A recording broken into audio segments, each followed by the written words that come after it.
Video में, इस lecture में हम डिस्कस करेंगे application of biotechnology in agriculture की एक सेकंड एप्लीकेशन जो कि बहुत इंपॉर्टेंट है, that is pest resistant plants. How pest resistant plants can be grown और the plants can be protected from the pest attack with the help of biotechnological tools. तो जो नीमेटोड्स होते हैं, कुछ ऑर्गेनिजम्स होते हैं, ये क्या करते हैं, ये wide variety of plant, animals including human beings, इनको अफेक्ट करते हैं, इंक्लूडिंग ह्यूमन बींग्स। लेकिन जो हमारी एप्लीकेशन है वो एग्रीकल्चर में है, तो हम प्लांट्स में डिस्कस करेंगे। तो एक नीमेटोड है जिसका नाम है मिलाई डिजाइनी इनकॉग्निशिया। तो ये एक नीमेटोड है जो कि टोबैको प्लांट की रूट्स को इन्फेक्ट करता है। तो जो नीमेटोड हम डिस्कस कर रहे हैं वो किसको इन्फेक्ट करता है, रूट्स ऑफ टोबैको प्लांट्स। अब होता क्या है कि जब वो रूट्स को इन्फेक्ट करेगा टोबैको प्लांट्स की, उसकी ईल्ड जो है वो काफी कम हो जाती है। तो इसकी इन्फेस्टेशन को रोकने के लिए क्या करें, इसकी इन्फेस्टेशन को, टू प्रिवेंट इट्स इन्फेस्टेशन, एक जो टेक्निक है that was developed in novel strategy, that is RNA interference. RNA interference को हम आरएनए और स्मॉल आई इस तरीके से लिखते हैं। तो आरएनए इंटरफेरेंस जो है एक नोवल स्ट्रेटेजी है, एक नोवल मेथड है जो डेवलप करा गया है, साइंटिस्ट ने डेवलप किया with the help of biotechnological tools. ये एक नेचुरल प्रोसेस है, यूकैरियोटिक ऑर्गेनिजम्स में होता है। किस लिए, फॉर सेलुलर डिफेंस, यानी कि सेल्स के डिफेंस के लिए नेचुरली जो यूकैरियोटिक ऑर्गेनिजम्स हैं वो आरएनए इंटरफेरेंस करते हैं। अब आरएनए इंटरफेरेंस में होता क्या है, आरएनए इंटरफेरेंस में क्या होगा, एक स्पेसिफिक एमआरएनए, वो एमआरएनए जो कि इस नीमेटोड के लिए रिस्पॉन्सिबल है या इन्फेक्शन के लिए जो रिस्पॉन्सिबल है, मैसेंजर आरएनए, उस मैसेंजर आरएनए को, स्पेसिफिक मैसेंजर आरएनए को क्या कर दिया जाता है, साइलेंट कर दिया जाता है। It is the silencing of a specific messenger RNA. अब इस स्पेसिफिक मैसेंजर आरएनए की साइलेंसिंग होती कैसे है, होती है with the help of a complementary double stranded RNA molecule. यानी कि एक डबल स्ट्रैंडेड आरएनए मॉलिक्यूल अगर प्रेजेंट है तो वो क्या करेगा, इस मैसेंजर आरएनए की साइलेंसिंग करेगा। तो वो साइलेंसिंग करने के लिए क्या करेगा, जो ये डबल स्ट्रैंडेड आरएनए मॉलिक्यूल है वो बाइंड करेगा और प्रिवेंट करेगा ट्रांसलेशन ऑफ मैसेंजर आरएनए। अब हमें पता है कि जो मैसेंजर आरएनए है वो क्या कोड करते हैं, प्रोटीन। और प्रोटीन जो है जीन्स जो है, sorry, they code for specific jeans और प्रोटीन्स। जो मैसेंजर आरएनए है वो किसके लिए कोड करेगा, प्रोटीन के लिए कोड करेगा या स्पेसिफिक जीन के लिए कोड करेगा, और वो फिर क्या करेगा, प्रोटीन को कोड कर देगा। तो वो जो प्रोटीन है, हमें वो प्रोटीन नहीं चाहिए। अब वो प्रोटीन अगर हमें नहीं चाहिए तो हमें इस पर्टिकुलर मैसेंजर आरएनए को क्या करना पड़ेगा, साइलेंट करना पड़ेगा। साइलेंट करने के लिए इसको हम किससे बाइंड करवाते हैं, एक डबल स्ट्रैंडेड आरएनए मॉलिक्यूल से बाइंड करवाते हैं, जो जब इससे बाइंड हो जाएगा तो इसका जो प्रोडक्शन है या इसका जो ट्रांसलेशन है वो रुक जाता है और इसकी क्या हो जाएगी, साइलेंसिंग हो जाएगी। अब ये डबल स्ट्रैंडेड आरएनए मॉलिक्यूल जो है ये आएगा कहाँ से, इसका सोर्स क्या है, इसका सोर्स क्या है, या तो इन्फेक्शन हो किसी वायरस से जिसके अंदर आरएनए जीनोम हो। तो यानी कि कोई अगर वायरस जो है वो इन्फेक्ट करे जिसके अंदर आरएनए जीनोम है, तो ये आरएनए क्या है, होस्ट के अंदर चला जाएगा और आरएनए साइलेंसिंग करेगा। या फिर कुछ एलिमेंट होते हैं जिनको हम ट्रांसपोजोन्स बोलते हैं, वो कि मोबाइल जेनेटिक एलिमेंट्स होते हैं। अब जो ये ट्रांसपोजोन्स हैं, तो जब ये रेप्लिकेट करते हैं तो ये कैसे रेप्लिकेट करते हैं, आरएनए इंटरमीडिएट बनाते हैं बीच में। तो रेप्लिकेशन के वक्त दे गो फॉर आरएनए इंटरमीडिएट। तो जब आरएनए इंटरमीडिएट है ये क्या करेगा, आरएनए साइलेंसिंग को करेगा। तो ये कुछ एक तरीके से नेचुरल प्रोसेस है जो कि डबल स्ट्रैंडेड जो मॉलिक्यूल है जहां से आता है। लेकिन इस केस में क्या होगा, ये तो हमारा एक तरीके से क्या था, प्रोसेस था, प्रोसेस ऑफ आरएनए इंटरफेरेंस। कि आरएनए इंटरफेरेंस होता कैसे है, आरएनए इंटरफेरेंस होता क्या है, मेथड क्या है, इस तरीके से। लेकिन अब जो हमें होस्ट प्लांट है उसके अंदर हम किस तरीके से इसको करेंगे, this is our host plant, ये हमारा होस्ट प्लांट है।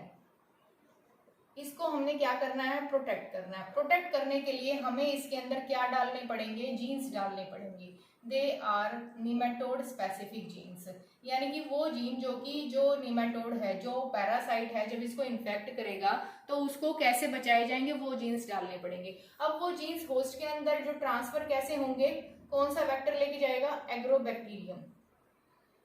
एग्रोबैक्टीरियम जो वेक्टर्स हैं उनकी हेल्प से हम क्या करेंगे, निमेटोड स्पेसिफिक जो जीन्स हैं वो होस्ट प्लांट के अंदर ट्रांसफर कर देंगे। और इस तरीके से ट्रांसफर करा जाता है, इंट्रोडक्शन करा जाता है कि जो होस्ट प्लांट के अंदर जो डीएनए गया है, एग्रोबैक्टीरियम जो हमारा वेक्टर का जो डीएनए गया है, तो ये दोनों ही आरएनए प्रोड्यूस करेगा। Sense RNA, it will produce sense RNA as well as antisense RNA. Antisense RNA. These sense RNA और antisense RNA, these are complementary to each other. These are complementary. Complementary का मतलब क्या है, ये एक दूसरे के साथ जो है बाइंड कर सकते हैं। Complementary है तो क्या होगा, they will produce a double stranded RNA. तो एक डबल स्टैंडर्ड आरएनए ये प्रोड्यूस करेंगे। हमने पहले ही डिस्कस करा था कि हमें क्या चाहिए, एक डबल स्टैंडर्ड आरएनए चाहिए। तो यहाँ डबल स्टैंडर्ड आरएनए है वो सेंस आरएनए और एंटी सेंस आरएनए वो कॉम्प्लीमेंट्री बाइंडिंग की मदद से डबल स्टैंडर्ड आरएनए प्रोड्यूस करेंगे। अब जो ये डबल स्टैंडर्ड आरएनए है ये क्या करेगा, आरएनए इंटरफेरेंस और silencing of specific messenger RNA,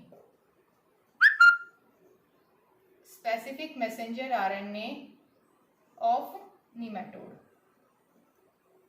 तो अब कोई भी नेमाटोड, कोई भी पैरासाइट जो हमारे होस्ट प्लांट को इन्फेक्ट करेगा, हमारे होस्ट प्लांट को अफेक्ट करेगा, उसके ऊपर टारगेट करेगा, तो क्या करेगा, इस होस्ट प्लांट के अंदर ऑलरेडी हमारे पास क्या है, डबल स्टैंडर्ड आरएनए है। ये डबल स्टैंडर्ड आरएनए क्या करेगा, आरएनए इंटरफेरेंस करेगा और silencing of specific messenger RNA of the nematode, जिसकी वजह से जो हमारा नेमाटोड से अफेक्ट है होस्ट प्लांट वो क्या हो जाएगा, प्रोटेक्ट हो जाएगा। इसके अलावा एक और जो हमारी एप्लीकेशन है जो एग्रीकल्चर में है वो है गोल्डन राइस। वैसे तो बहुत सारी एप्लीकेशंस हैं, अगर आप देखोगे बहुत सारे प्लांट, बहुत सारे एग्जांपल हैं, लेकिन कुछ इंपॉर्टेंट जो है पॉइंट्स वो हम डिस्कस कर लेते हैं। तो एक जो हमारी जो नेक्स्ट एप्लीकेशंस है या दैट इज प्रोडक्शन ऑफ, जो थर्ड अगर हम लें, production of golden rice, production of golden rice. जो गोल्डन राइस है बहुत ही इंपॉर्टेंट है। गोल्डन राइस जो है, गोल्डन राइस जो है इसका जो ओरिजिनल जो पेरेंटल स्ट्रेन था, पेरेंटल स्ट्रेन वाज ओराइजे सटाइवा, ये पेरेंटल स्ट्रेन है और ये हमारा कैसा है, गोल्डन राइस रिकम्बिनेंट राइस है, जो कि जो बायोटेक्नोलॉजी टूल की हेल्प से डेवलप करा है। गोल्डन राइस जो है वो क्या करेगा, बीटा कैरोटीन जीन्स इसके अंदर इनकॉर्पोरेट करे गए हैं, एडिशनल डाले गए हैं। बीटा कैरोटीन जीन्स क्या करते हैं, विटामिन ए प्रोड्यूस करते हैं, विटामिन ए प्रोडक्शन कॉज करते हैं।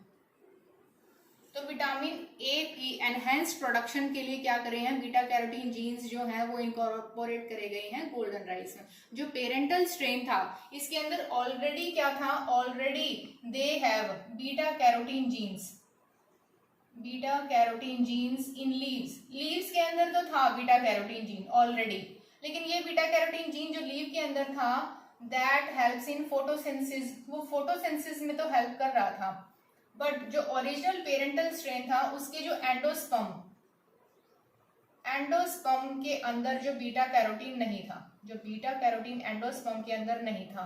अब हमें पता है कि जो राइस है जो उसकी हम क्या करते हैं, जो एंडोस्पर्म है वही कंज्यूम करते हैं, उसका जो सीड है वही कंज्यूम करते हैं। तो जो इन्होंने रिकम्बिनेंट डीएनए टेक्नोलॉजी की हेल्प से क्या करा है कि गोल्डन राइस का जो एंडोस्पर्म है, एंडोस्पर्म है उसके अंदर भी क्या है, बीटा कैरोटीन जीन्स हैं। तो जो राइस हम कंज्यूम करेंगे उसके अंदर क्या होता है, विटामिन ए होता है, इंक्रीज्ड एनहांस्ड क्वालिटी होती है। तो विटामिन ए डेफिशिएंसी को हम VAD से डिनोट करते हैं। This is for vitamin A for A and D for deficiency. Vitamin A की डेफिशिएंसी से काफी जो डिजीज है जैसे कि नाइट ब्लाइंडनेस है,